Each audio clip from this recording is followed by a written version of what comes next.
Hola, ¿qué tal? Muy buenos días, buenas tardes, buenas noches, depende de cuándo estén revisando este material en la plataforma de YouTube y Educatic. Esta es la sesión número 20 del curso de Teorías de la Significación del semestre 2021-1 para la Facultad de Ciencias Políticas y Sociales y la carrera de Ciencias de la Comunicación del Sistema Escolarizado. En esta ocasión, bueno, tenemos un aforo de 33 participantes, un poco menos de lo normal, pero espero que, bueno, ya en estos tiempos de cierre de materias, pues bueno, sea importante este, tener en cuenta lo que nos falta.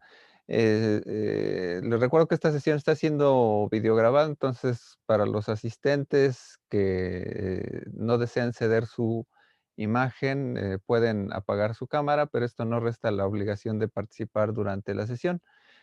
Pues bien, estamos en lo que sería la penúltima sesión de nuestro curso. Estamos prácticamente cerrando uno de los últimos temas que tiene que ver con la interpretación. Y pues bueno, este tema va a ser un poco mezclado con algunas cosas que hemos revisado también del estructuralismo, algunas cosas de semiótica, que será en este caso el tema de la antropología simbólica, ¿no? Que es un tema con el cual se puede debatir algunos puntos interesantes sobre la transdisciplina, sobre la dimensión que incluso ha abordado nuestro carácter multidisciplinario o multiteórico, ¿no? En este curso, pero a ojos de la antropología podemos vislumbrar lo que de alguna manera se acercaría a esta dimensión que convergen varias teorías, ¿no? Entonces, bueno, voy a compartir pantalla.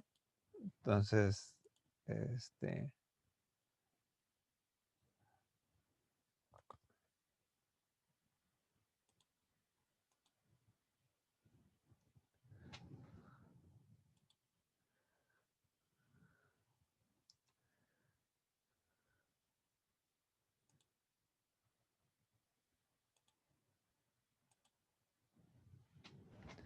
ok, bueno. Para esto, pues bueno, espero que hayan revisado la lectura de Valleverdu, que es sobre antropología simbólica. En realidad, pues bueno, esta es eh, eh, una generalidad sobre lo que será la antropología simbólica. De hecho, existe una materia por ahí optativa, creo, en la carrera de antropología en la facultad. Pero, de alguna manera, sirve para también cubrir un poco el tema de Clifford Geertz, donde es uno de los principales exponentes de esta línea. Entonces, pues bueno, los objetivos de esta sesión será ubicar las perspectivas de discusión sobre el símbolo y el signo desde la antropología, distinguir entre líneas afines entre el pragmatismo, el estructuralismo, semiótica, la hermenéutica y la fenomenología, ¿no? O sea, ¿qué es lo que pueden tener aquí en líneas en común? Aterrizar en ejemplos la pertinencia del análisis simbólico. Bueno, comenzando un poco, y esto nos va a servir como un recordatorio que también en algunas partes que hayan ustedes tenido en alguna otra materia de teoría social o en el mismo curso también de la dimensión de el debate de dónde ubicamos las teorías de la significación en las teorías de la comunicación, pues va a permitir, bueno, hacer un recordatorio de esto, ¿no? El signo y símbolo, pues bueno, son dos términos que tienen cierta afinidad y a veces cierta incongruencia en algunos planteamientos teóricos. Lo podemos ver muy claramente, por ejemplo, en términos, por ejemplo, de lo que no es lo mismo un símbolo en la visión freudiana y no es lo mismo hablar de un símbolo en la visión semiótica persiana, por ejemplo, ¿no? Son dos posturas diferentes, ¿no? Pero más o menos hay nociones que a veces se acercan a los mismos temas, ¿no?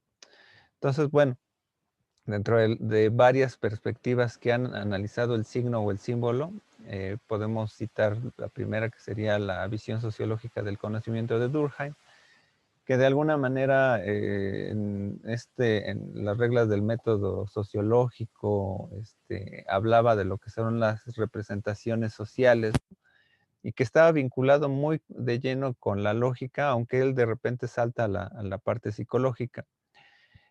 También en sus temas sobre religión, de alguna manera va abstrayendo mucho lo que son los símbolos comunitarios, ¿no? Sobre las creencias, etcétera. Y va a ser una postura particular donde se usa mucho en la antropología, ¿no? Es donde son los auges del funcionalismo, ¿no? Teorías del funcionalismo. Em, está también la dimensión estructural funcionalista de Evans Pritchard, que es también otro de los referentes clásicos de la antropología, que, bueno, estudió los Newer, ¿no? Algunas comunidades, ¿no? Y pues bueno, también se abocó también al tema religioso, ¿no? La visión sociológica y fenomenológica de Ernest Cassirer, que es un referente muy tangible en lo que sería la fenomenología del siglo XX, y de ahí viene pues la dimensión del animal simbólico, ¿no? En donde es un referente muy claro sobre toda esta dimensión del sentido, sobre cómo construimos también las relaciones que hacemos entre las cosas y nuestras prácticas en la vida diaria, ¿no? La dimensión antropológica y evolucionista de Leslie Alvin White, que de alguna manera, bueno, es un referente antropológico evolucionista clásico, ¿no? No ahondaré mucho en esto, bueno, pero sí también en algún momento tocó la parte del símbolo. La dimensión filosófica de Freud y luego Jung, que es una visión muy, muy clásica sobre lo que es el símbolo y la dimensión ahí del, del falo, ¿no? Bueno, primero Freud, ¿no? Y la cuestión simbólica, ¿no? Y luego Jung se comenzó a despegar un poco de esta visión freudiana, se fue a Oriente a hacer su propio trabajo de campo, ¿no? Y de alguna manera comenzó a trabajar con lo que son los arquetipos, ¿no? Y de ahí hay muchos elementos que se prestan a la representación o el elemento simbólico, ¿no? El pragmatismo persiano norteamericano y contra el estructuralismo europeo, que en realidad es parte nodal de nuestro curso, ¿no? Ya vimos toda la parte de Peirce y la parte del estructuralismo, las teorías a grandes rasgos, ¿no? Luego de ahí se separa muy claramente el estructuralismo de Lévi-Strauss, en donde se plantea lo que son la teoría de las relaciones de parentesco, algunos elementos sobre los mitos, ahí que se retoman un poco con lo que veíamos de Vladimir Prop y el análisis de los mitemas. Y bueno, por último, las corrientes interpretativas de Victor Turner y Clifford Geertz, que son las perspectivas un tanto más contemporáneas del estudio de los símbolos.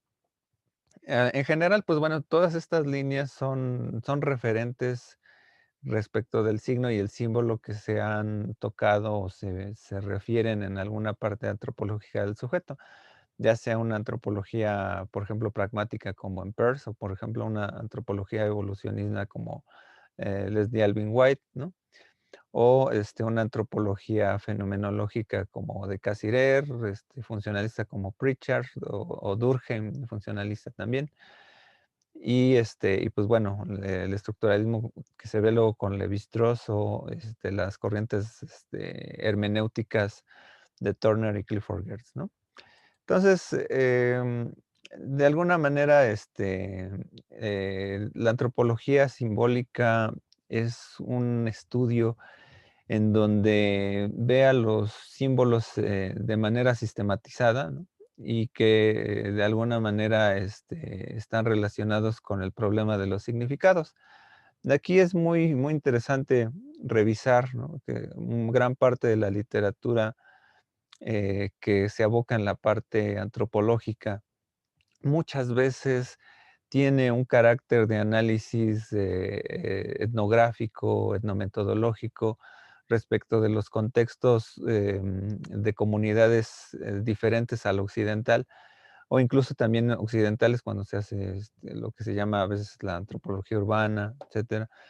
Pero bueno, ahí ya se plantearían también algunos elementos epistemológicos como los que plantea el propio Clifford Geertz, ¿no? Sobre hacer antropología dentro del mismo occidente. Pero algo de lleno, va muy de la mano con lo que es el sistema de creencias y el sistema de valores, ¿no? De alguna manera, bueno, este tema a lo mejor, hubiera caído un poquito mejor en la unidad de la teoría de la cultura, ¿no? Pero bueno, vamos a ir, viendo que aquí corresponde una buena unidad de cierre, porque vamos a ver la confrontación entre diversas teorías que en realidad tratan de abocarse a un mismo tema, ¿no? En la necesidad a veces por comprender cómo se elabora o se dimensiona lo que es un ritual. En un ritual, por ejemplo, se desprende una mitología, pero si se desprende una mitología, entonces se desprenden elementos simbólicos alrededor del mito y del ritual, ¿no? Un tanto en la parte de significados profundos dentro de la mitología y, dentro de la ritualidad, un poco lo que son los elementos simbólicos que están acompañados dentro de una ideología pertinente. Entonces, bueno, por ahí Luis Duch, hablaba que, pues, por lo regular, cuando se estudian los símbolos, pues, siempre están estos inmersos en la dimensión social, ¿no? Entonces, siempre estamos implicados dentro de la forma de vestirnos, la forma de integrarnos en una manera identitaria, pero hacemos partícipes a los significados que llevamos o portamos, ¿no? Alrededor de nosotros, ¿no? Em, Aquí, bueno, la lectura, pues bueno, por ahí retoma, bueno, estos son algunos elementos de la introducción que a lo mejor ustedes no revisaron, pero bueno, Carlos Reynoso habla de las dimensiones de lo simbólico, donde aquí se presta muy de lleno a la situación en donde de alguna manera, en la antropología se van viendo estos elementos, ¿no? Por ejemplo, el elemento cognitivo y psicológico que, así lo dice, bueno, más bien, hace referencia a los procesos psicológicos de simbolización y que, bueno, estos están en un contexto determinado, ¿no? El expresivo y retórico, pues bueno, tiene como fin paradigmático revisar lo que son las teorías del arte, ¿no? Y está a veces dimensionado en cuestiones de los ámbitos de la expresión simbólica, ya sean, por ejemplo, lo literario, ¿no? Las dramatizaciones, los complejos rituales, ¿no? Y de alguna manera, cuando hablamos de retórica, ya lo veíamos en alguna parte, pues hablamos de los tropos, ¿no? Cómo se organiza la dimensión cultural en ello, ¿no? La dimensión posicional o sintáctica, que bueno, aquí estamos hablando del estructuralismo, y en este sentido, el objeto es, como el símbolo tiene una estructura interna, ¿no? Tiene una relación dentro del todo a sus partes y, pues, bueno, se establece cuáles son las combinaciones con las cual es más pertinente, dar a conocer un símbolo, ¿no? El esquema semiótico comunicacional, pues bueno, ahí tiene como fin, que el símbolo tiene un sentido de signo en el cual tiene un sistema, un código, una interacción y tiene un fin generalizado por la comunicación, ¿no? Está la dimensión hermenéutica o criptológica, que su paradigma teórico es diverso, ¿no? Y pues bueno, ahí se retoma esta dimensión de la comprensión de Max Weber, el Verstehen, o de Dilthey, ¿no? Y el objeto como símbolo es portador de significado. Aquí obedece mucho a la relación contextual, ¿no?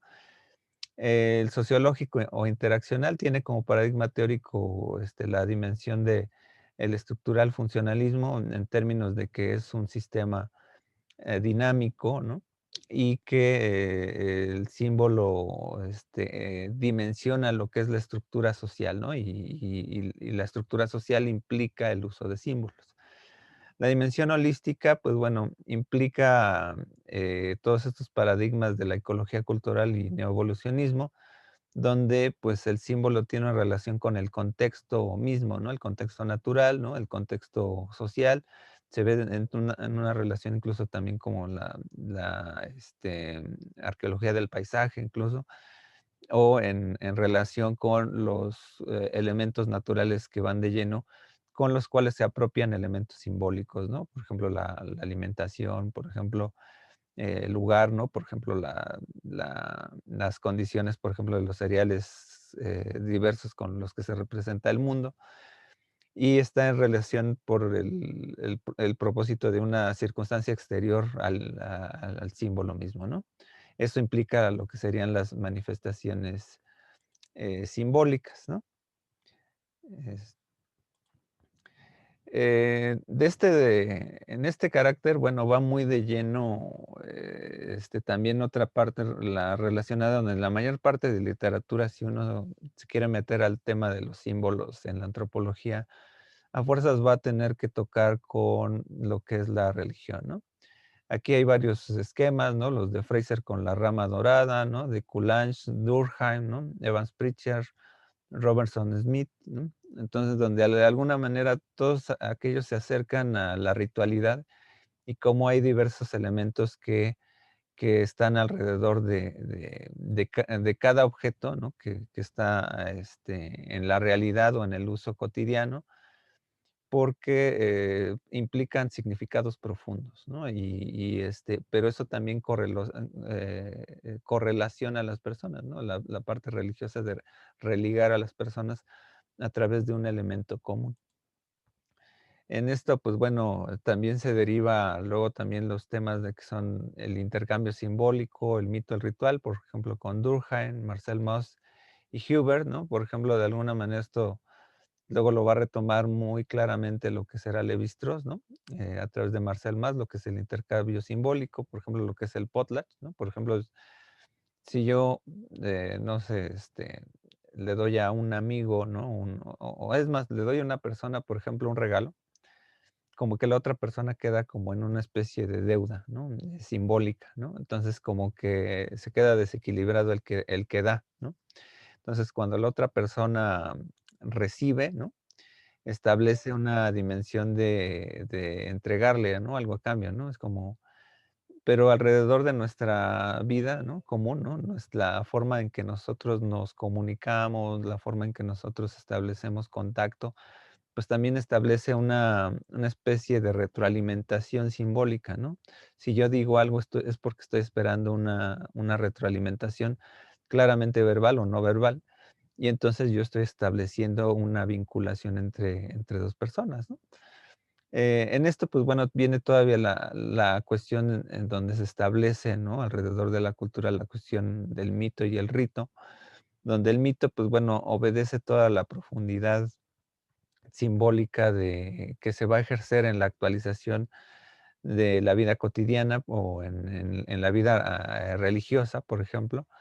Hay una actualización del mito, ¿no? Por ejemplo, cada vez que hay una misa, por ejemplo, se actualiza el mito de un salvador, por ejemplo, ¿no? Cada vez que hay una organización, incluso pensando hasta en el budismo, pues de alguna manera hacer reflexión sobre el ser, etcétera, la filosofía, pues también hace alusión a hacernos partícipes del conocimiento que es demasiado grande para conocer en el budismo, ¿no? Por ejemplo, ¿no? Entonces, cada vez que uno va a la meditación, pues bueno, actualiza también, es como una especie de ritual, ¿no? Que obedece a una reflexión profunda, ¿no? Eh, también podemos hablar, bueno, que otros elementos históricos importantes, ¿no? Que pues, fue el funcionalismo estructural británico. Aquí, bueno, los estudios, pues bueno, se fueron diferenciando un poco al principio, ¿no? Algunos esquemas funcionalistas donde se planteaba toda esta dimensión de la sociedad más o menos occidental como una guía a seguir. y se veía en las sociedades diferentes, pues el esquema como si fueran esquemas primitivos, ¿no? Y que bueno, eso de alguna manera plantearía, ¿no? Que las expediciones, ¿no? Y pues bueno, al ver la diferencia de estas culturas, bueno, ya después se hablaría que, bueno, son procesos identitarios diferentes, ¿no? Pero, por ejemplo, en el funcionalismo estructural británico, pues bueno, queda mucho las expresiones de Malinowski en las Islas Tobrias, ¿no? Para ver cómo, por ejemplo, los oriundos de ahí, pues bueno, tenían una relación con la naturaleza, tenían una experiencia simbólica, por ejemplo, cada vez que incluso se cortaba un árbol, ¿no? Para hacer una herramienta, una canoa, etcétera. Entonces, pues bueno, hay una dimensión donde se implica ahí lo que son las expediciones, ¿no? La fenomenología de lo sagrado, pues bueno, es otra línea también antropológica que, bueno, si bien su fin en primera instancia no era el símbolo, sí lo cruza demasiado también, ¿no? Y aquí, bueno, una parte filosófica, pues es Husserl, ¿no? Dilthey, ¿no? Dentro de la fenomenología, historia en la parte de Dilthey, ¿no? Max Weber también esta sociología comprensiva, ¿no? Por ejemplo, cuando ve los tipos ideales, ¿no? Y en Rudolf Otto y Mircea Eliade, pues bueno, ya son planteamientos donde se hacen reflexiones fenomenológicas sobre lo sagrado, ¿no? En Mircea Eliade luego hay una interpretación de por qué, por ejemplo, tiene que ver toda esta interpretación tan convincente entre algunas partes del Antiguo Testamento con el Nuevo Testamento en términos, por ejemplo, del agua, ¿no? Por ejemplo, ¿no?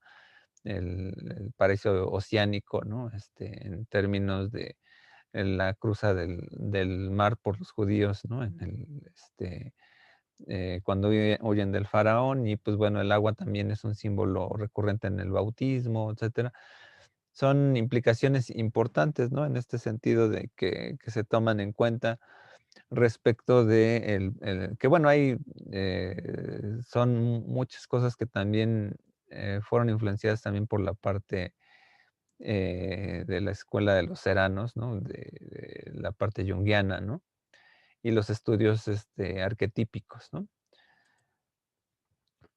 Bueno, hay dos posturas, ¿no? Donde habla un tanto como de lo que son las representaciones y los significados, ¿no? Bueno, por así decirlo, ¿no? En grandes rasgos, ¿no? Por un lado está la parte de Levi-Bruhl, ¿no? Donde todavía hay un esquema relativamente afín, ¿no? A lo que sería la parte material, relativamente positivista. Y, por ejemplo, con Evan Pritchard, pues bueno, como por ejemplo hay una dimensión ideal relativa, ¿no? A la parte cultural, ¿no? A que cada uno de nosotros establece significados diferentes en un símbolo. Y pues bueno, vamos de lleno entonces a lo que son las escuelas ya modernas de la antropología simbólica o estas dimensiones, ¿no? Para esto hay que recordar lo que serían las dos posturas antinómicas respecto de la filosofía, ¿no? Hay una comprensión entre lo que es el eje materialista y el eje idealista, ¿no? El eje materialista, pues a veces representado mucho con la teoría marxista y el idealismo, pues con Berkeley. Que bueno, el idealismo como tal, pues bueno, es una herencia platónica, ¿no? Pero de alguna manera esto converge en dos procesos diferentes, ¿no? Que es la dimensión de la objetividad y de la subjetividad. Nos vamos a dar cuenta que aquí en estos caminos de la antropología ya se habla de una intersubjetividad, ¿no? O sea, estos caminos quizá quedan a ser ya muy irrelevantes, ¿no? Porque realmente hablamos de una complementariedad entre los elementos que están dentro, ¿no? De una cultura y los elementos que están vistos desde fuera, ¿no? Y aquí converge mucho lo que es lo étic y lo émic, ¿no? Que viene de phonetic y phonemic, que por ejemplo, lo fonético es como escuchamos desde fuera un sonido, ¿no? Y lo fonémico es cuando ya haces la identidad, ¿no? Con los elementos, ¿no?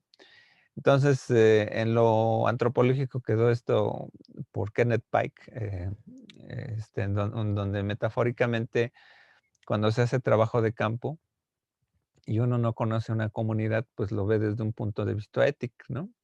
Y cuando uno ya está, relativamente inmerso o incluso pero eso, pues, bueno, eso es como un ideal, ¿no? Una cuestión muy idealista en sentirse, partícipe de la comunidad, entonces ya se vería como la parte émica, ¿no? Entonces, es en esto confiere mucho la integración de estas 2 posturas, ¿no? En donde, para hacer antropología siempre se requiere lo que es el trabajo de campo, ¿no? Ahí en, alguna de las metáforas que también uno de mis profesores, de la maestría me decía, que utilizaba mucho también la metáfora del viaje, ¿no? Y que a mí me gusta mucho, ¿no? Porque, pues, bueno, todos, cuando se hace antropología, se hace un viaje, ¿no? Aunque también, bueno, cuando se hace una antropología pragmática del estilo kantiano, ¿no? Pues también uno establece una dimensión como tal, de un viaje, pues no sé si astral, ¿no? Pero sí mental, ¿no? En la dimensión de cómo son los objetos en la realidad. Pero bueno, esto tiene que plantearse, ¿no? Que estas viejas discusiones que se planteaban también entre el racionalismo y el empirismo, convergen, ¿no? Trascendentalmente, por ejemplo, con la visión kantiana, ¿no? Pero estamos de lleno en esta interacción sujeto-objeto continuamente, ¿no?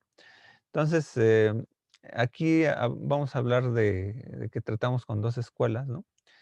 La dimensión estructural encabezada por Lévi-Strauss, ¿no? Y la visión moderna interpretativa contemporánea encabezada por Clifford Geertz. De aquí lo que me interesa un poquito más es darle un poquito más de lleno la dimensión de Clifford Geertz. Un poco la dimensión estructural ya la hemos visto, ya conocemos un poquito, ¿no? Pero vale la pena aquí dimensionar, por ejemplo, la visión de Lévi-Strauss, porque bueno, Lévi-Strauss, pues bueno, tiene una influencia marxista por la dimensión del estudio material, ¿no? La investigación tangible, ¿no? La influencia freudiana por la reflexión del sujeto y la familia, que él va a apoyarse mucho en las relaciones de parentesco y como, por ejemplo, es este caso de la herencia simbólica que se va dejando, ¿no? De hecho, aquí va a dimensionarse lo que sería lo que tiene que ver con los intercambios. Y hay 3 tipos de intercambio, ¿no? Que él dice que es el intercambio de mercancías, el intercambio de mujeres y el intercambio simbólico, ¿no? Digo, así lo plantea él, ¿no? En términos del intercambio de mercancías como tal, en el sentido de que, pues, siempre, otorgamos algo. Y bueno, se dice el intercambio de mujeres porque, bueno, hasta hace bueno, en la mayor parte de las culturas, la mujer siempre se le ha visto desde una parte, material como un objeto, ¿no? Entonces, ahí se dimensiona toda esta dimensión compleja, ¿no? Donde cuando se hace una relación de parentesco, de hecho, ustedes a lo mejor no sé si hayan escuchado cuando antiguamente se hablaba del dote, ¿no? Que era una especie de elemento con el cual se hacían alianzas, ¿no? O sea, se le daba una cantidad de dinero, ¿no? Y entonces era como, una dimensión de, escoger estatus, ¿no? De hecho, por ahí incluso viene todo el sentido que podríamos dimensionar por qué se permiten algunas cosas y otras no, porque bueno, la riqueza se acumula en cierto tipo de familias, ¿no? Y, por ejemplo, lo plantearíamos muchas veces, por ejemplo, en la realeza, ¿no? En la realeza son pocas familias las que se quedan con el trono, se quedan con las relaciones, ¿no? Se casan, relativamente entre familiares, ¿no? Y entonces se mantiene la riqueza, ¿no? En cambio, diversificar la integración, ¿no? Del intercambio de alianzas, ¿no? Pues hace que la riqueza se esparza, ¿no? Entonces, de hecho, por ahí, si planteamos ahí una interpretación, por ejemplo, del aborto, ¿no?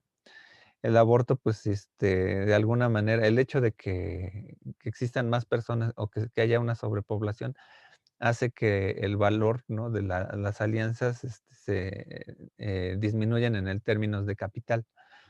Entonces, de alguna manera, si se promoviera, pues bueno, el aborto, pues bueno, la riqueza se acumularía en ciertos sectores, ¿no? Entonces, pues de alguna manera por eso tiene un sentido, ¿no? La pirámide, ¿no? De clases sociales así. Bueno, entonces, en ese sentido, bueno, la otra parte, ¿no? Y al final, ¿no? Que tiene que ver precisamente con el intercambio de palabras o comunicacional o simbólico, tiene que ver con, la influencia del estudio del lenguaje, ¿no? Entonces, por un lado está muy dimensionada la visión, estructuralista de Saussure, debido a que se establecen esquemas de oposición, ¿no? Dentro de lo que puede significar algo en respecto de una cosa u otra, ¿no? Por ejemplo, una vela, ¿no? Por ejemplo, tiene un valor simbólico para a lo mejor iluminarse, ¿no? Pero el usar una vela, por ejemplo, en una iglesia, no se usa necesariamente para iluminar, sino para, tiene otro significado, ¿no? Entonces, esos términos de oposición, el sentido de iluminar, por ejemplo, a iluminar, por ejemplo, el alma, tiene un esquema, en un cuadro de oposición con un sentido diferente, ¿no? Entonces establecemos subclases diferentes a través de cómo los mitos profundos nos significan por ahí, ¿no? Entonces, ahí se somete el problema del mito y el ritual en sus dimensiones como si fueran un discurso, ¿no? De hecho, recordemos que por eso Levi-Strauss retoma mucho la parte de Vladimir Prop respecto de cómo se estructuran las historias, ¿no? Entonces, por ahí viene muy de lleno esta parte, ¿no? Entonces, también tiene una dimensión analítica al retomar los sistemas de oposición, que es lo que acabo de mencionar, ¿no? El estudio de alianzas, ¿no? Que es, el sistema de parentesco, ¿no? El estudio del conocimiento humano, que también ahí se establece, tiene un texto que se, llama Lo crudo y lo cocido, ¿no? En donde ponen planos de oposición, por ejemplo, las cosas que se comen crudas y las cosas que se comen cocidas, obedecen a todo lo que es un proceso de conocimiento y la tecnología, ¿no? Por ejemplo, podemos comer, una verdura, por ejemplo, cruda, ¿no? Por ejemplo, una espinaca, ¿no? Pero si la cocemos, ¿no? La hervimos, ¿no? Queda cocida, ¿no? Pero eso obedece a que hubo todo un proceso de conocimiento ahí, ¿no? De tecnología. Entonces, entre lo natural y lo artificial, se establece todavía una línea de conocimiento humano. Por eso reflexiono mucho de ello, ¿no? Y aquí, pues bueno, aquí un concepto clave de Levi-Strauss, lo que sería la eficacia simbólica, porque, por ejemplo, cuando él realizaba, por ejemplo, los estudios de lo que es los cuna, ¿no? En Brasil, digo, en algunas comunidades de Sudamérica, digo, él estuvo con los Bororo, ¿no? Pero estuvo con otras comunidades, ¿no? Entonces, los cuna, por ejemplo, a diferencia de lo que nosotros establecemos, por ejemplo, de cuando nos enfermamos, por ejemplo, que es un síntoma y una enfermedad, ¿no? Que un síntoma revela lo que es una enfermedad. Aquí lo que relata más bien este proceso en estas comunidades es que la enfermedad está relacionada con un mal determinado, ¿no? Y que hay que sacar ese mal primero para que después se cure la persona, ¿no? Es que es a través de muchos de los tratamientos simbólicos de los rituales tratan de sacar primero el mal para que el cuerpo humano comience a ayudarse, ¿no? De hecho, eso plantea muchos esquemas ahí, antropológicos médicos, ¿no? Que luego se dimensionan en cómo se establece esta relación simbólica, ¿no? Hay otra línea, a la par que sería un poco pormenorizada dentro de esta primera escuela, ¿no? Que es la antropología cognitiva de Dan Sperber, ¿no? Sería la epidemiología de las representaciones. Y este concepto habla de cómo, por ejemplo, los hechos culturales se dan como si fueran alrededor de una pandemia, ¿no? Así como, o sea, cualquier relación de conocimiento se vuelve de alguna manera viral, ¿no? Así como los memes, ¿no?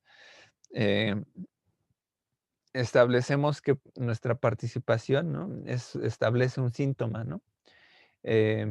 Digo, o sea, por ejemplo, ahora con las redes sociales, las plataformas sociodigitales, se establecen muchos elementos de nuestra forma de ver la vida, ¿no?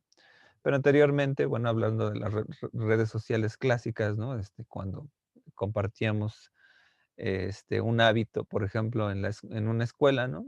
Pues, por ejemplo, hay una manera, por ejemplo, no sé, en las escuelas, ¿no? Si la mayoría, por ejemplo, están, tienen una manera, por ejemplo, de participar, por ejemplo, algo que no está dicho, por ejemplo, en las escuelas, ¿no? Pero, por ejemplo, en una sociedad, por ejemplo, como la mexicana, que es altamente católica, pues, por ejemplo, se hace una relación que al final de los cursos se les hace una misa, ¿no? Como si de alguna manera eso obligara, y aun cuando tenemos un sistema laico, ¿no? La sociedad de padres de familia como que sí establece ese conjunto de red de hechos, culturales, ¿no? Y nuestra participación, pues, nos hace partícipes de eso, ¿no? Aunque realmente, pues, la mayoría sea católico de palabra, ¿no?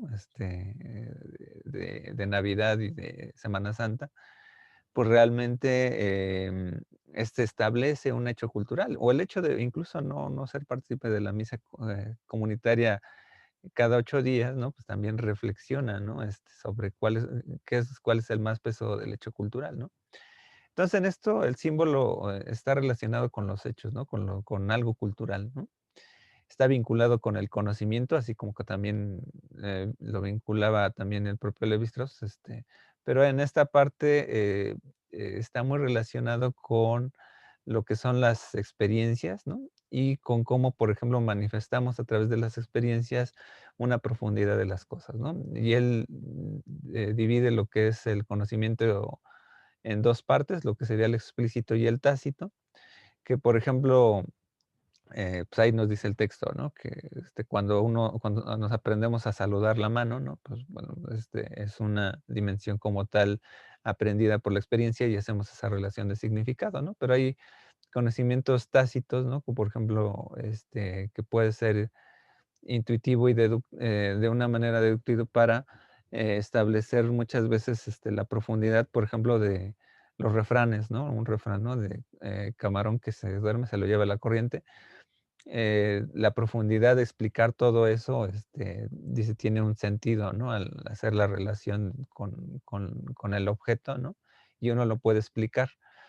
Este conocimiento tácito, pues bueno, se divide en lo que es el implícito y el inconsciente. El implícito es donde podemos sacar las conclusiones, ¿no? O el inconsciente es cuando, por ejemplo, va muy de lleno como que estos lenguajes a veces no verbales, ¿no? Que establecemos mucho en la cotidianeidad, ¿no? De, por ejemplo, pues, el que hagamos muecas o algo así, por ejemplo, para, un señalamiento que sonreímos, ¿no? Pues, se quedan como de alguna manera inconsciente, ¿no? Y de ahí lo podemos explicar muchas veces, ¿no? En esta dimensión, pues, bueno, se hace una dimensión en la construcción con los sentidos, ¿no? Que son los conceptos y la memoria, ¿no? Y aquí se vincula mucho esta dualidad entre lo que es la racionalidad y los símbolos, ¿no?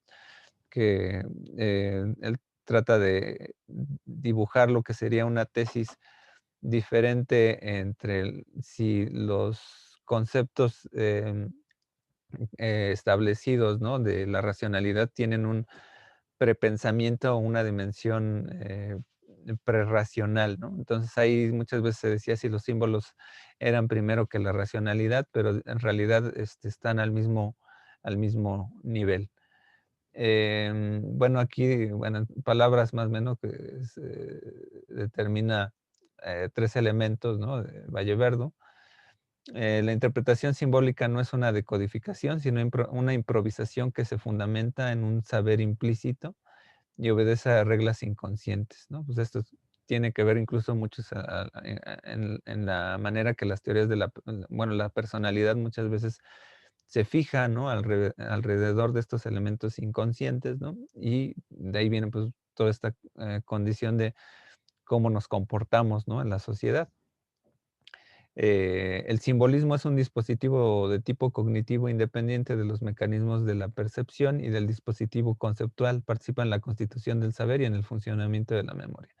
Entonces, aquí hay una independencia respecto de lo que es la conducta como tal, o sea, no es un carácter conductista, ¿no? Sino que más bien establecemos operaciones sociales, ¿no? Culturales fuera de lo que es nuestra conducta y es donde establecemos los símbolos, ¿no? Los principios básicos del dispositivo simbólicos no son inducidos de la experiencia, sino que forman parte del equipamiento mental innato, que hace posible dicha experiencia. Aquí nos hace recordar mucho de los elementos, del innatismo del lenguaje, ¿no? Donde estamos como no solamente se trata de una tabula rasa, ¿no?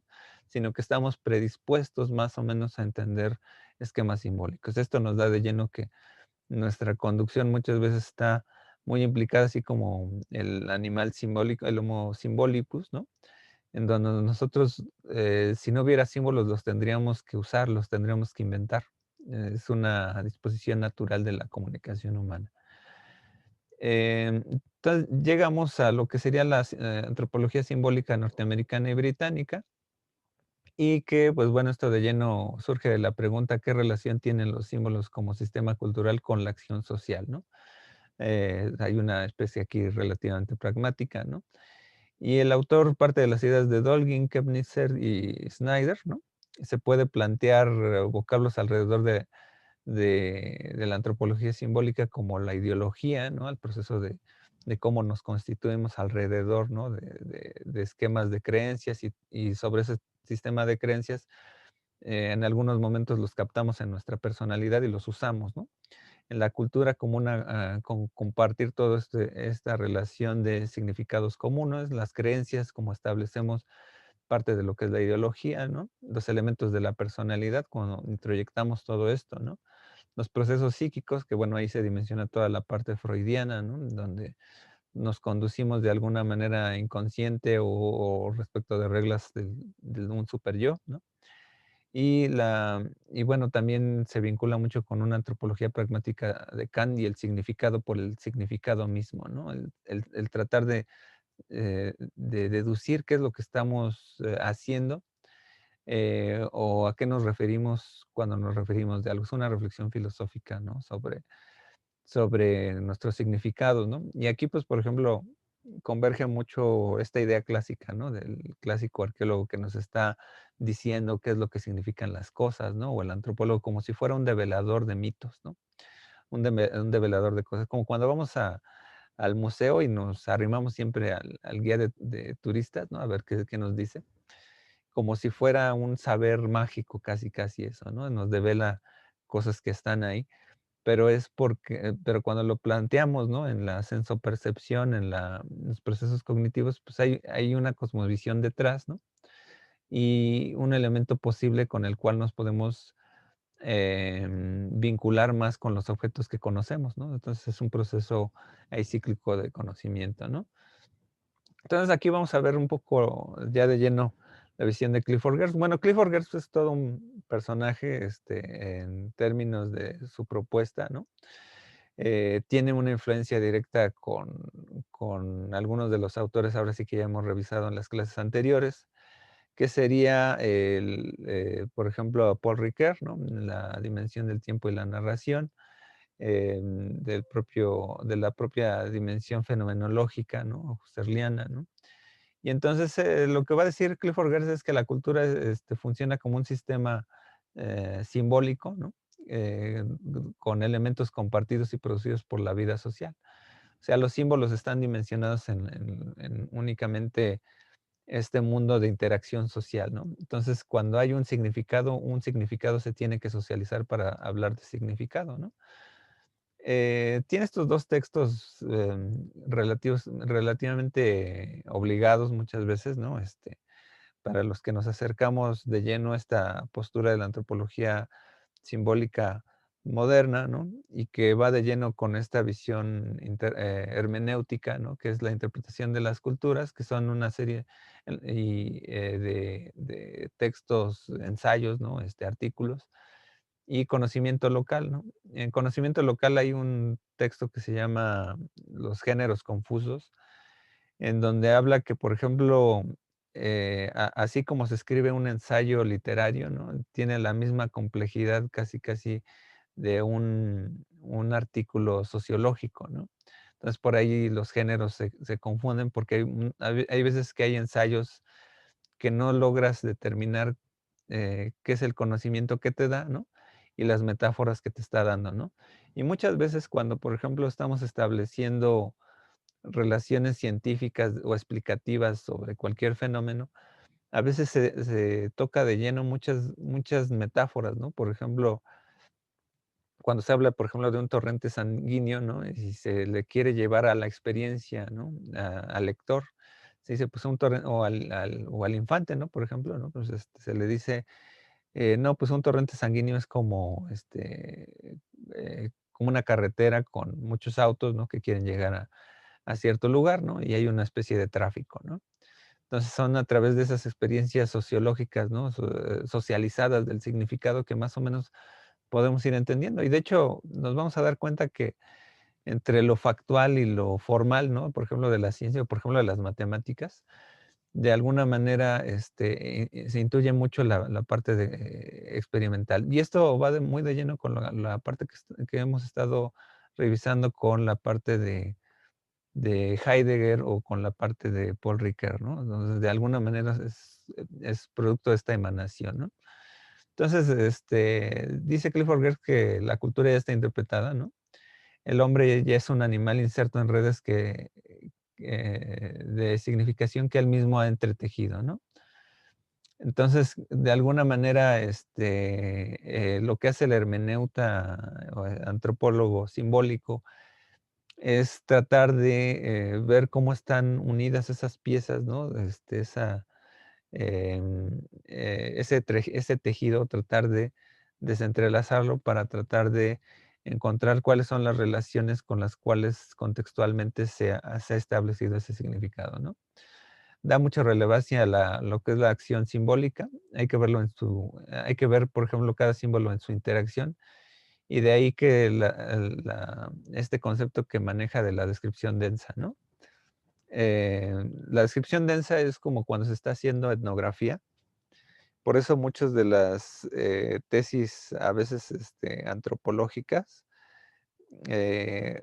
ponen muy de lleno o les interesa mucho ver cuáles son los elementos con los cuales se está trabajando lo que sería la etnografía, ¿no? O sea, como que la prueba fidedigna con la cual se trabajó el estudio de prospección, es la prueba fidedigna de que a través de todo eso fue un alcance relativo de la comunidad que estudiaste, ¿no?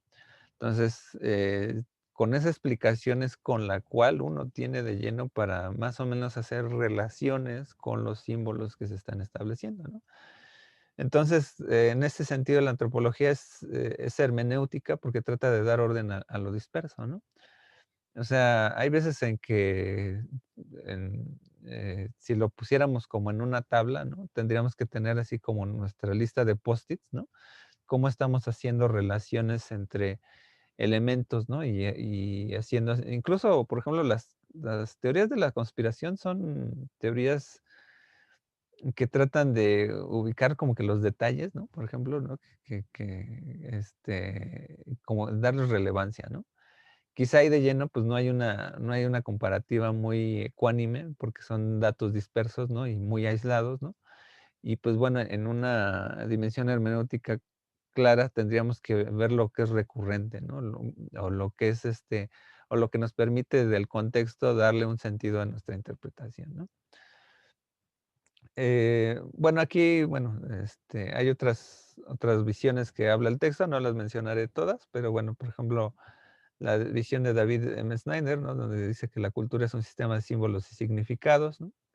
Las unidades de la cultura son unidades de significación, son indiferentes a su existencia objetiva, ¿no? O sea, aquí va muy de lleno esta carácter idealista.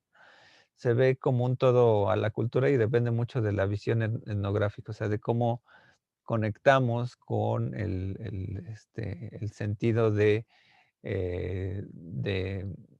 la experiencia, ¿no? Ahí se parece mucho a la visión también de Clifford Geertz. De hecho, en Clifford Geertz, también se me olvidó mencionar hay varias cosas, ¿no? Pero, por ejemplo, él planteaba, que, por ejemplo, eh, este, digo, él estudió lo que era la pelea de gallos en Bali y que, pues, bueno, de alguna manera, el hecho de que la pelea de gallos se dé en un espacio determinado, incluso sórdido, etcétera, habla mucho de cómo se refleja inconscientemente esa cultura, ¿no? De esos valores aprendidos, ¿no? Y que, por ejemplo, ahora que, pensando, ¿no? Que ahora, la sociedad moderna cada vez ve, con los ojos más críticos, por ejemplo, este tipo de peleas, ¿no? Por ejemplo, las peleas de toros, ¿no? Etcétera. Bueno, las corridas de toros, ¿no? Pero, esta existencia de estos elementos hacen, reflexionar sobre cómo más o menos la sociedad, tiene un mundo inconsciente ahí, ¿no? El hecho de verse, ¿no? Integrados, ¿no? A través de ese tipo de peleas, pues bueno, también se vincula ahí, ¿no? Bueno, está la visión de James W. Fernández, ¿no? Que es la relación del el símbolo y consenso están de la mano, ¿no? El símbolo no puede existir si no se habla de un consenso. Y los símbolos son los que a veces nos integran, socialmente, ¿no? O sea, por ejemplo, aquí la camisa Puma, ¿no? Por ejemplo, de la universidad nos integra, ¿no? A través de un símbolo común, ¿no? Como mexicanos, por ejemplo, dicen que hay símbolos que nos integran, que por ejemplo puede ser la comida, ¿no? Lo que es el frijol, el maíz y el chile, ¿no? Como mexicanos, otro símbolo es el símbolo nacional de los valores patrios, ¿no? El himno nacional, por ejemplo, ¿no? Que uno no converja mucho con, con el sentido patriótico, pero a veces cuando uno escucha eso, como que se ubica, ¿no? Este, y por ejemplo, por ejemplo, la Virgen de Guadalupe, ¿no? También es otro símbolo importante, ¿no? O sea, la visión de la madre, ¿no? En términos simbólicos, eh, generalizados, ¿no? Y pues bueno, ahí hay todo un ensayo, ¿no? Hay varios ensayos, ¿no? Que tratan toda la cuestión simbólica de la madre y la virgen, ¿no? Roger Bartra, ¿no? La jaula de la melancolía, o por ejemplo en Carlos Fuentes, ¿no? El espejo enterrado, ¿no? Pero bueno, de alguna manera hay un consenso alrededor de estos elementos simbólicos, ¿no? Está la visión de Marshall Salins, que sale un poco de esta línea hermenéutica, pero tiene el enfoque holístico y la ecología cultural, pero em, más o menos se converge mucho con lo que es la producción económica, ¿no? Y lo que es la visión materialista, ¿no? Donde hay una producción y la transformación de los símbolos, ¿no? Los símbolos siempre están cambiando y transformándose, ¿no? Entonces aquí el referente de interpretación está dado por la dimensión de la ecología cultural, ¿no? ¿Qué es lo que está a nuestro alrededor y cómo, por ejemplo, se va sistematizando o autorregulando este mundo de símbolos, ¿no? Víctor Turner, que es otro referente muy importante, ¿no? Que bueno, lo pone casi al final ahí del capítulo, ¿no? Pero aunque su propuesta pues es todavía previa a la de Gertz, pero pues bueno, en ese sentido de importancia, ¿no? Retoma muchos elementos de Jung, ¿no? Lo que es la diferencia de signo y símbolo. Reflexiona mucho sobre los aspectos formales del símbolo. Dice que el símbolo tiene un fin positivo, o sea, tiene un fin de creación, o sea, nos establece con una relación con esta dimensión cultural entre lo que es viable para la humanidad, ¿no? Hay símbolos referenciales, como por ejemplo una seña, ¿no? Y de condensación, por ejemplo, los símbolos que se establecen en un ritual, ¿no? Hay, por ejemplo, lo que puede significar un movimiento determinado, ¿no? En una danza ritual, ¿no? Y pues bueno, por ejemplo, también establece otro concepto básico que es la liminalidad, que son los conceptos de frontera en términos de paso, ¿no? Por ejemplo, los rituales de paso que tenemos, por ejemplo, conocidos, pues, por ejemplo, son socialmente establecidos, por ejemplo, en esta visión judeocristiana, por ejemplo, el bautismo, por ejemplo, es un ritual de paso. La primera comunión, ¿no? Y la confirmación es otro ritual de paso, ¿no? El matrimonio, ¿no? También es el hacer un ritual, etcétera, también es como un ritual de paso. Pero muchas culturas lo hacen, ¿no? O sea, hay veces en que los cazadores, ¿no? Tienen que tomar una prueba cuando son jovencitos, ¿no? y entonces, ya establecen que son nombres, ¿no? Entonces ahí esas etapas, ¿no? La liminalidad son estas etapas de transición, ¿no? Entonces, hay muchos símbolos alrededor de todos ellos, ¿no? Incluso, pues, por eso el simbolismo, por ejemplo, del blanco, ¿no? Y casarse, ¿no? Establece toda una dimensión muy particular, ¿no? Entonces, pues, bueno, son elementos aquí importantes, ¿no? Y pues, bueno, aquí las reflexiones generales. La antropología como transdisciplina o multidisciplina recoge diversas posturas sobre el análisis de la significación, pero desde ciertas tradiciones de pensamiento.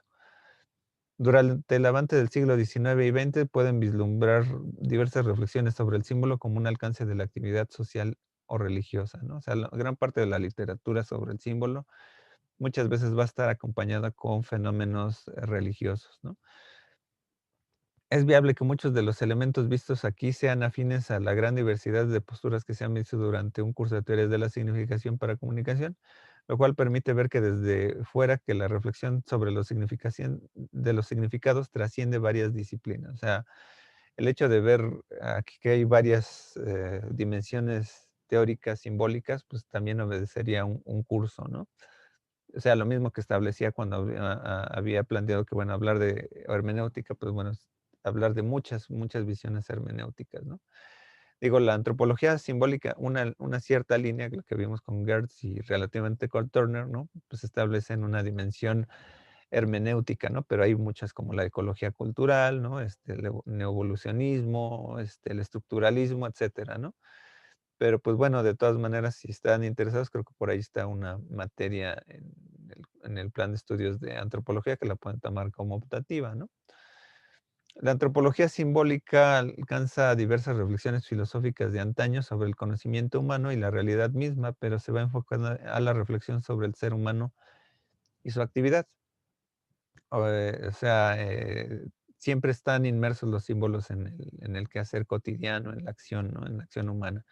La antropología simbólica surge como una manera de rodear al fenómeno humano y social a partir de cómo influyen las creencias y los pensamientos en la vida social. El eje de representar o simbolizar permite entender parte de la cosmovisión, o sea, las ideas compartidas del sistema de creencias. La identidad, ¿no? Cómo nos identificamos con algún símbolo, con una forma de creencia, ¿no? La cultura de una comunidad, ¿no? Las grandes escuelas se plantean entre discusiones particularistas o generalistas sobre el ser humano, ¿no? Aquí hay 2 puntos de vista, confrontados muchas veces en la antropología, ¿no? Por ejemplo, en el caso de Lévi-Strauss, pues, de alguna manera trataba de emancipar como, por ejemplo, había un pensamiento generalizado en toda la humanidad, pero en realidad lo que está haciendo es un pensamiento está haciendo una discusión sobre el pensamiento occidental, ¿no? Otra dimensión particularista que ha sido en la antropología es ver que esta diferencia hace que cada comunidad funcione de manera distinta, ¿no? O que establezca patrones diferentes, ¿no?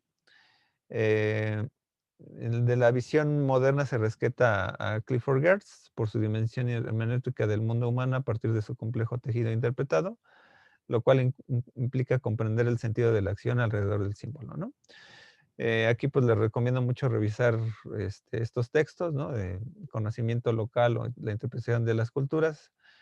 Si llegan al posgrado, ¿no? En comunicación, pues seguramente serán textos obligados, ¿no? En los cuales luego se discute esto, ¿no? Pues bueno, pues realmente fue una exposición muy, muy monográfica, ¿no? Sobre el texto explicando un poco el texto de Jaume Valleverdu. Y pues bueno, este, voy a entonces, eh, ahorita a la parte de lo que son preguntas, respuestas y comentarios, ¿no? Donde, pues bueno, ahorita ustedes me dirán, ¿no? Qué les pareció el tema, ¿no? Entonces, pues, pues, ahora sí, eh, díganme, comentarios, dudas, ya estamos ahorita en la serie casi, casi final de nuestro curso, pero pues bueno, adelante tenemos, bueno, no sé quién vaya primero. Tenemos a Angélica Reséndiz. Adelante. Sí, profe. Yo quiero comentar un poquito algo de la lectura y quería ver si me lo podía explicar un poquito más. Ajá. Cassirer dice que, bueno, que las señales y los símbolos corresponden a dos escenarios diferentes del discurso y que uno tiene valor únicamente físico o sustancial y el símbolo un valor como únicamente emocional. Y como, o sea, sí después como que lo trata de explicar más, pero en sí la verdad es que eso no lo entendí bien y quería ver si me lo podía explicar. Okey, por ejemplo, aquí ya estamos hablando, por ejemplo, de una especie de clasificación en donde, por ejemplo, ¿cómo se le dice? Eh, Habla de tipos de símbolos, ¿no?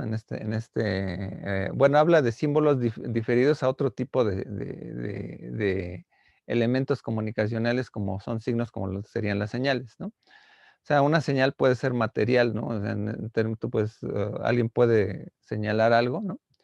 Pero el símbolo lo que guarda es una profundidad, de alguna manera, podemos decirlo como espiritual, ¿no? En el sentido de que, trasciende no solamente a lo que vemos, sino algo que no está, ¿no? Por ejemplo, aquí es donde se intercala mucho lo material y lo ideal, ¿no? Por ejemplo, si vemos como el objeto, la evidencia tal cual de la que las cosas nos determinen un significado, pues bueno, yo puedo ver, por ejemplo, la fotografía del Che Guevara, ¿no? Y, por ejemplo, simbólicamente, pues bueno, todo el carácter revolucionario no está en la fotografía, sino yo se lo estoy adhiriendo, ¿no? Entonces hay una cuestión subjetiva muy personalizada que yo le estoy depositando a ese objeto material. Igual, ¿no? O sea, hay veces que hay señales, ¿no? Una señal por ejemplo, de humo, ¿no? Por ejemplo, de alguna manera, ¿no? Puede establecernos un conocimiento fidedigno de que establece la relación con el fuego, que hubo fuego. Pero de ahí yo no puedo determinar que esa, señal de humo, ¿no? Pues, este, el fuego determine, por ejemplo, que sea una llamada de auxilio, ¿no? O de guerra, ¿no? Por ejemplo, ¿no? Eso se lo estoy depositando humanamente yo, ¿no? Entonces, en esa parte es donde, se dimensiona esta parte, como el símbolo es más como cualitativo, ¿no? Y la señal es más cuantitativa, ¿no? Porque puede determinar cuestiones muy, muy referenciales, ¿no? Automáticamente, y el símbolo puede ser, dado por una cuestión espiritual, ¿no? O una cuestión, o si no espiritual, sino una condición muy subjetiva, ¿no? Casirer por eso, busca mucho la reflexión de lo que sería el sentido, ¿no? El sentido de cómo se establecen los símbolos, ¿no? Entonces, es parte de un vocabulario, digo, es una nomenclatura diferente a la que se establece, por ejemplo, con Peirce, ¿no? Por ejemplo, ¿no? Porque en Persa, pues, un símbolo, al contrario, sería un tipo de signo, ¿no? Que en virtud de una ley o una regla, ¿no? En donde se establecería que, por ejemplo, todos estamos de acuerdo que esa parte del símbolo, ¿no? Pues, a lo mejor denota el fuego, ¿no? Pero, en un sentido más propio hay una parte del símbolo, que esa es la importancia de Cassirer, que muchas veces hay no necesariamente una condición subjetiva, ¿no? Sino una manera particular de entender ese significado posiblemente compartido, ¿no? Ok, profesor, muchas gracias. Okey. A ver, Seguimos con Leslie Alfaro. okey, adelante. Sí, buenas tardes, profe.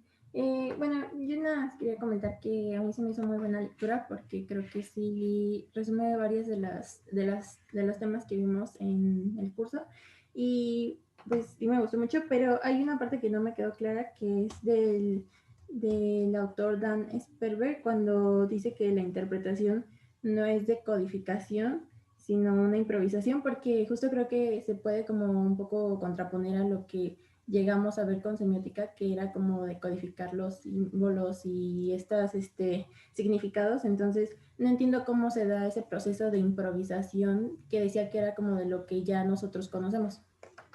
Okey, a ver, deja ver si tengo la diapositiva para darle aquí de Que bueno, un poco de ahí lo que se plantea con Sperber es que, bueno, la cuestión del símbolo como algo cultural se está estableciendo de alguna manera eh, por una relación con el conocimiento, ¿no? Entonces, el símbolo de alguna manera es una necesidad, ¿no? Que aparece, ¿no? O sea, como que, entonces, de alguna manera, ¿no? Sí se bueno, es una visión que más que se contraponga es complementaria, ¿no? Porque más bien aquí lo que está tomando de lleno es un poco cómo la mentalidad necesariamente, automáticamente, ve a un objeto y le deposita elementos que no los tiene, ¿no? Entonces, sí, de alguna manera se contrapone a lo que en términos de la codificación, ¿no? Pero habla más bien de improvisación en el sentido de un poco de la rapidez, ¿no? De que estos símbolos están en transformación constante, ¿no? Y que de alguna manera el símbolo que ya se ha codificado no está codificado de la misma manera para todos, ¿no?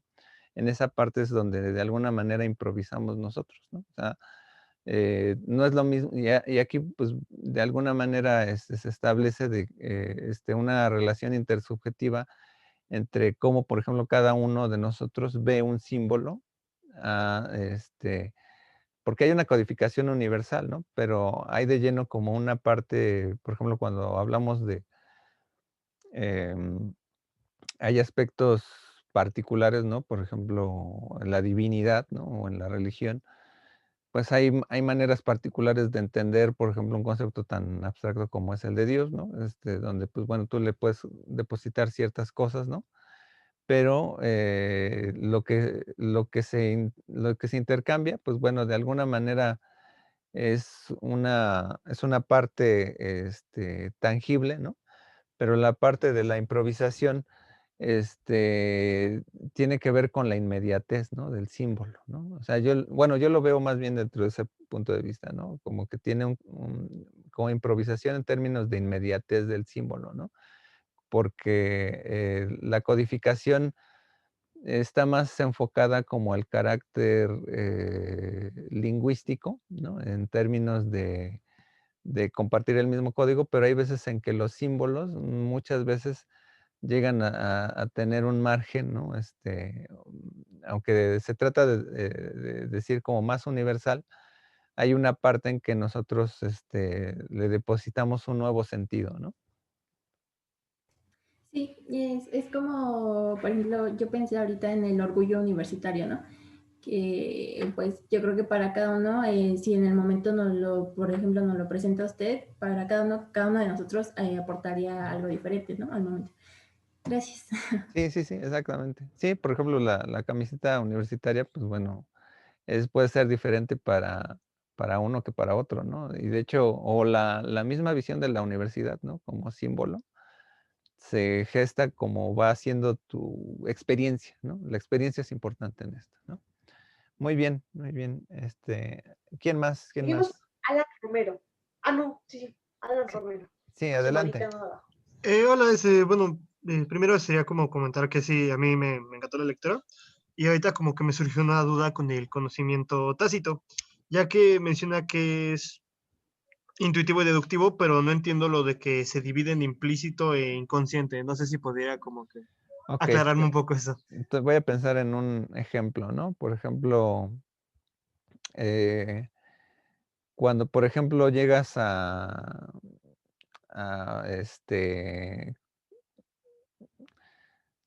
una fiesta, ¿no? Y de repente, pues hay mesas, ¿no? Alrededor, ¿no? Y de repente, pues, eh, implícito, pues, por ejemplo, pues te sientas donde hay lugar, ¿no? Pero, por ejemplo, si uno se sienta, ¿no? Pues, en un lugar que está muy por adelante, ¿no? De repente, pues, no sabes si están reservados, etcétera, ¿no? Entonces, como que los que te vean, ¿no? Por ejemplo, van a decir, no, pues, inconscientemente, como que no sabe profundamente como las reglas, ¿no? Primero, pues, que te acomoden, etcétera, ¿no? Y, por ejemplo, pero, de alguna manera, ¿no? De lo tácito, ¿no? O sea, dices, pues, yo a lo mejor encontré un lugar que se me hizo viable, ¿no? Para sentarme, ¿no? Pero inconscientemente a lo mejor querías llamar la atención, ¿no? Eso sería, por ejemplo, esa dimensión de un significado que a lo mejor, puede ser implícito, ¿no? Eh, dice, pues yo me senté donde había lugar, pero pero no, inconscientemente a lo mejor lo que yo quería dar a entender era que miren, aquí estoy, no me han visto o de alguna manera, ¿no? Eh, Cuando, por ejemplo, hay todo cuando si fuera explícito, pues bueno, a lo mejor le preguntas a alguien dónde me puedo sentar, etcétera, ¿no? Em, bueno, ese sería como un ejemplo, ¿no? En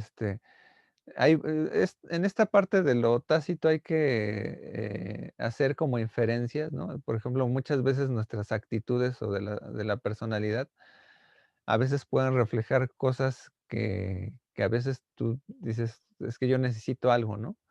Pero en esa necesidad, pues a veces hay, por ejemplo, construcciones, por ejemplo, de miedo al éxito, ¿no? Por ejemplo, te piden, no sé, es tu primer empleo, ¿no?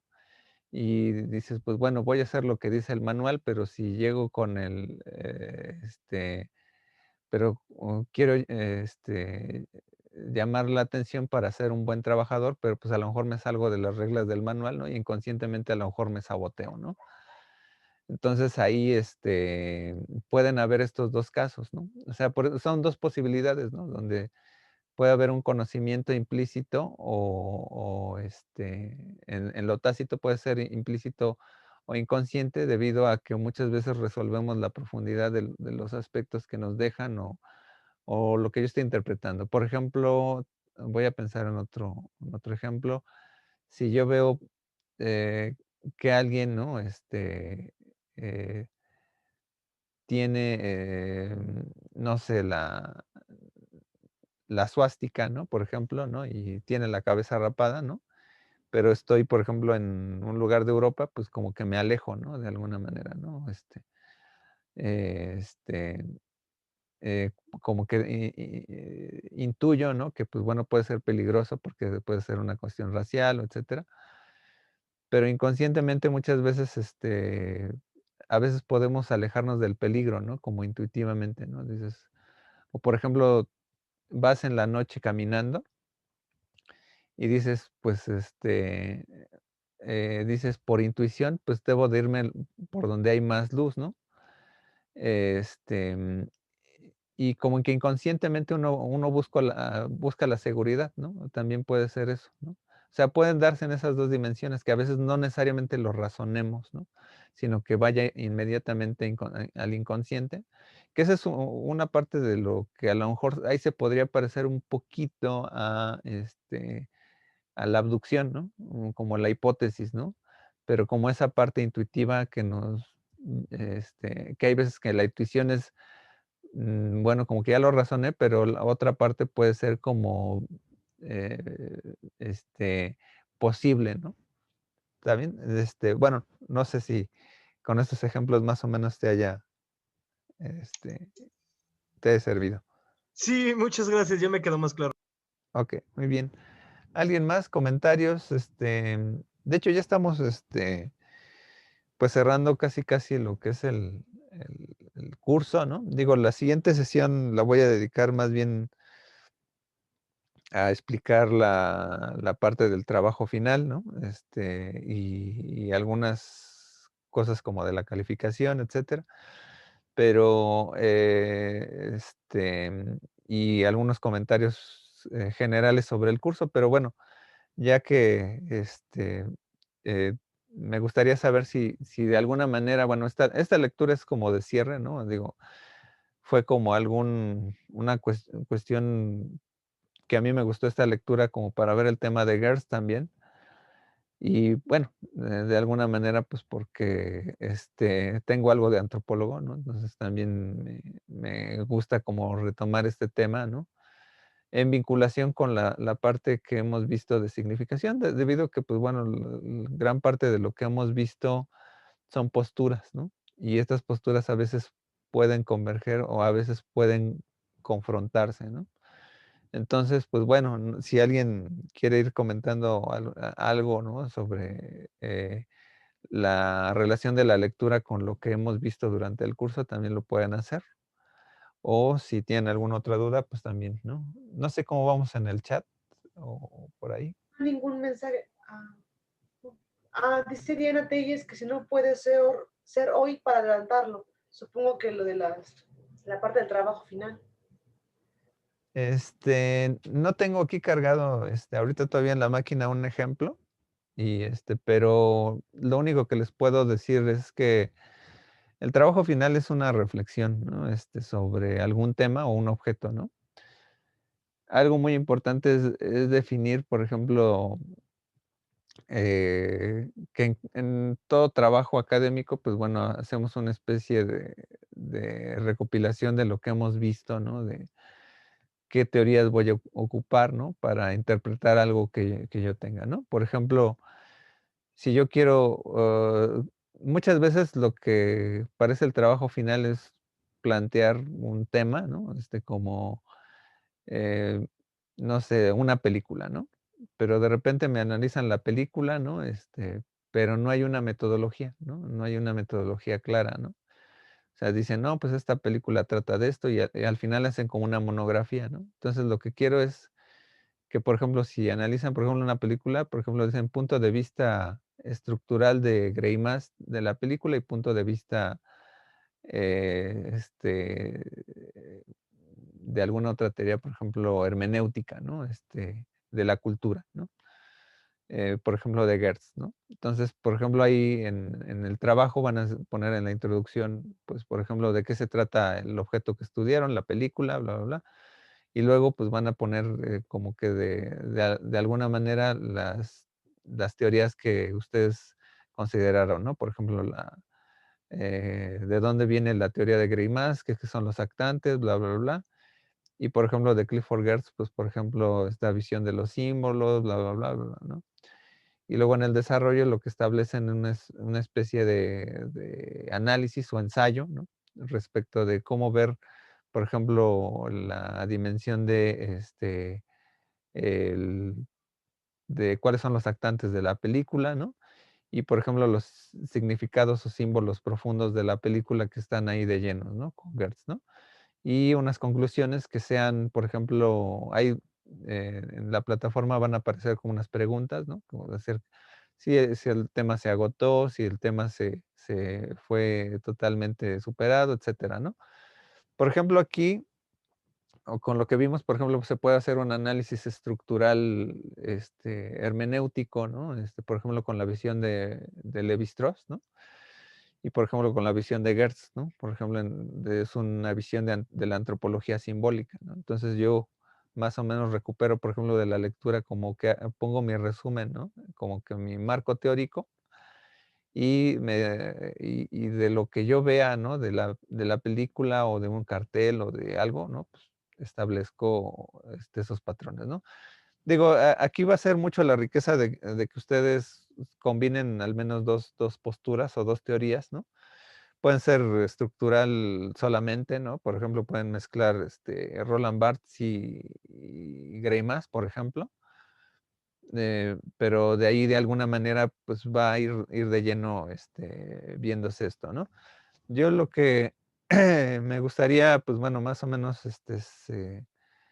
eh, voy a revisar, por ejemplo, algunos trabajos ahí que tenga de algunos semestres anteriores para que ustedes vean más o menos el tipo de trabajos o más o menos lo que espero, ¿no? Digo, no estoy esperando la tesis, ¿no? En cierto, en una amplitud, ¿no? O sea, es un trabajo de 10 cuartillas, ¿no? Y pues bueno, eso luego ahorita lo veremos, ahorita ya lo comentaré, con Marisol, ¿no? Después de esta sesión, ¿no? Si en dado caso hay exentos, ¿no? De que hayan entregado todo. a lo mejor ya tengan su calificación, ¿no? Pero por eso a lo mejor lo dejo para el lunes como la sesión de cierre, ¿no? Para ver estos 3 elementos que sería trabajo final, ¿no? Ver si hay condición de exentos, ¿no? Y pues más o menos las reglas, ¿no? Para entregar el trabajo y cómo va a ser nuestro cierre del curso, ¿no? Y pues bueno, obviamente el cuarto elemento que sería, pues ya despedirnos, ¿no? Formalmente del curso, ¿no? Digo, oficialmente las clases, bueno, el semestre acaba creo que el 29, si mal no recuerdo, digo, sería el 28, ¿no? Para nosotros, pero yo lo acabaría, las sesiones sincrónicas, las terminaría el siguiente lunes, ¿no? De hecho, como se darán cuenta, pues bueno, bueno, ya explicaré un poquito más, ¿no? También, de las formas de evaluación, etcétera, ¿no? Pero bueno, ¿no? Ya que salió el tema, pues bueno, pues les expliqué un poquito, ¿no? Pero bueno, alguien más de la lectura, entonces si no, ya para despedirnos por esta sesión.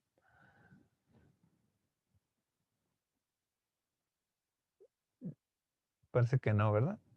Bueno, pues pues entonces con esto vamos cerrando y pues les agradezco mucho la participación a los que participaron, ¿no? Y pues bueno, de alguna manera, pues bueno, seguimos en contacto ahí con la plataforma. Mucho ánimo. Sé que es un cierre complicado de semestre, ¿no? Yo por eso los quiero dejar un poquito antes, ¿no? Para que, bueno, las últimas semanas de finales pues, puedan descansar un poco. Y y pues bueno, ahorita veremos el proceso difícil y arduo de calificar que no me gusta mucho, pero bueno, pues mucho ánimo, muchas gracias y pues seguimos en contacto. Esta fue la sesión número 20 del curso de teorías de la significación y muchas gracias y hasta luego. Hasta luego. Gracias, Hasta luego, profe. profe. Gracias. Gracias, profe. Muy bien. Nos vemos la Gracias. semana. Gracias. Bonito fin de semana, John. Gracias, gracias. Adiós. Hasta luego. Igualmente, igualmente.